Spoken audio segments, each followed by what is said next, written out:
Shalom Abracha, que je vous protège, je vous donne la santé, la joie, la prospérité. Ce petit cours de 5 minutes, 6 minutes, à la mémoire de Monsieur Daniel Lévy, Alav Shalom, le chanteur qui nous a quittés.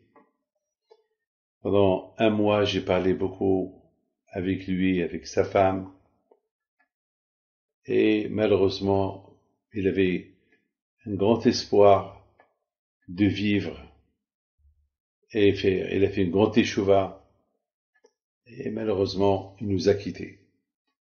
Et je voudrais vous raconter une histoire que j'ai eue avec lui il y a longtemps. Peut-être il y a 30 ans, peut-être il y a 25 ans, je ne peux pas vous dire. Peut-être 30 ans. Il était venu me voir un jour. Il m'a dit qu'ils lui ont proposé, un metteur en scène lui a proposé le rôle de tourner un film et qu'il aura le rôle de Moshe Rabbeinu. Et il m'a dit, je sais pas, j'accepte pas un film, les 10 commandements. Et je lui ai dit, regarde-moi bien, monsieur Lévy.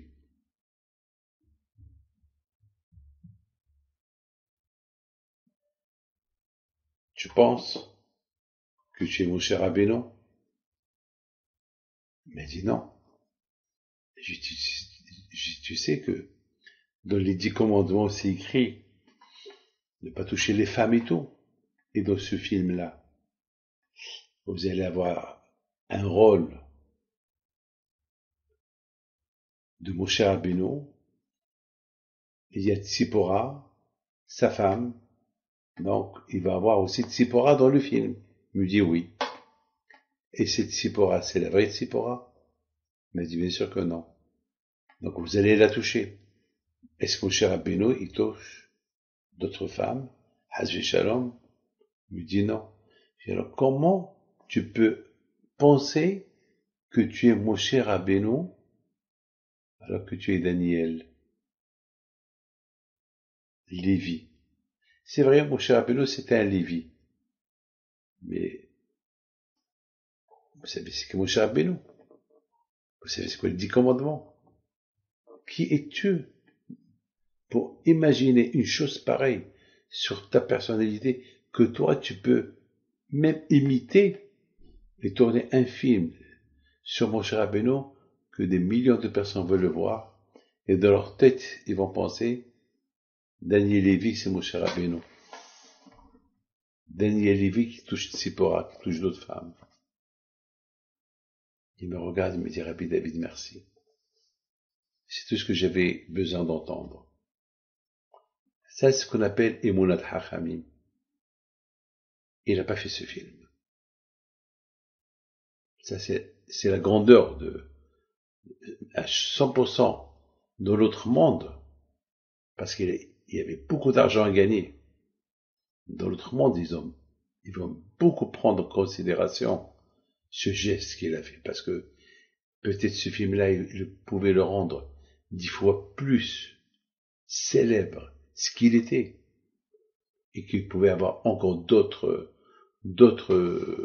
films à faire, mais il a fait un Kiddush Hashem, il a évité de ne pas se tourner ce film. D'autre côté, Rabotaï, d'un côté on voit l'aïmouna d'un juif qui est simple, et d'autre côté, j'entends une histoire cette semaine de quelqu'un qui était rabbin, il est parti à la synagogue, il a fait un cours de Torah, et soudainement, il y avait des gens, il y avait une personne qui a dit à son voisin, mais, à celui qui était à ses côtés de lui, mais ce rabbin-là, il est en train de nous dire des choses bidons, un voleur pour après nous prendre de l'argent et d'ailleurs il est venu ici pour ramasser de l'argent pour sa soi-disant yeshiva. Mais qu'est-ce qu'il est en train de nous raconter? Des bêtises. Le monsieur qui était à côté de lui a dit, tu veux pas donner, ne donne pas. Il t'a pas, et personne te demande de donner, mais parler critiquer du lachon hara, je te conseille, va-t'en lui demander pardon. Parce que c'est grave. Et surtout, ce rabbin-là, il vient ici chaque année. Et il est connu quand même. Il y a beaucoup des gens de notre ville qui envoient leurs enfants à sa yeshiva. Sa yeshiva, elle est connue. Non, je maintiens ce que je dis. C'est un voleur, c'est un voyou. Alors, le monsieur lui dit, annule ce que tu as dit, va demander pardon.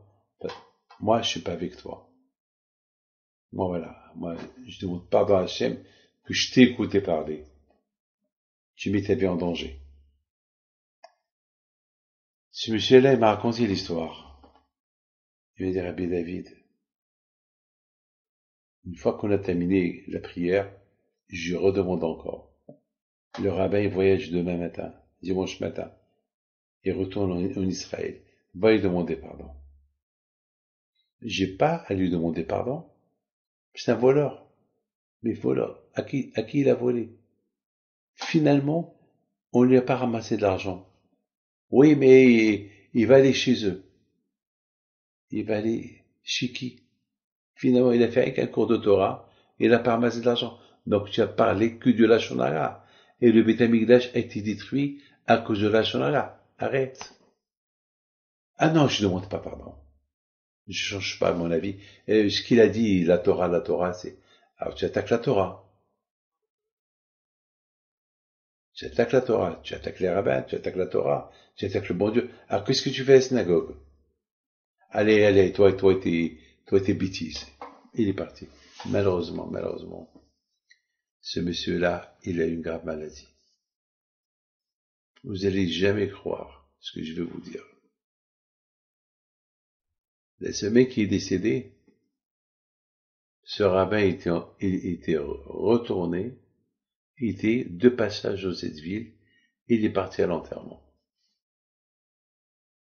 Alors il y a un qui a dit au rabbin, pardonne-lui, parce que voilà ce qu'il a dit sur vous, il y a 6 mois lorsque vous étiez là. Ah ben, il a dit, bien sûr je lui pardonne. Regardez comment Akadosh Baruch Hu il fait les choses.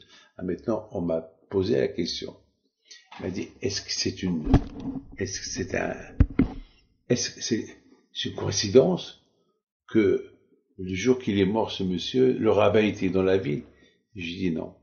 C'est pas une coïncidence. Il se peut que le monsieur, qu'il est mort, il a demandé pardon à Hachem. Il se peut qu'il a demandé. Il se peut qu'il a fait teshuva avant qu'il est mort.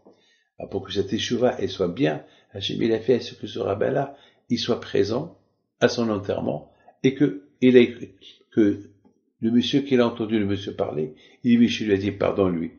Bien sûr, je lui pardonne. Il est parti devant son corps. Il dit, je te pardonne ce que tu as dit sur moi, que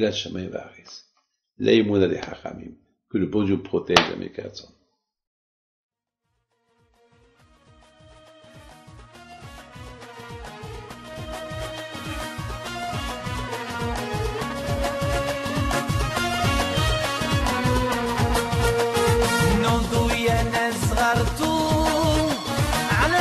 حي بينتو وقف لنا زي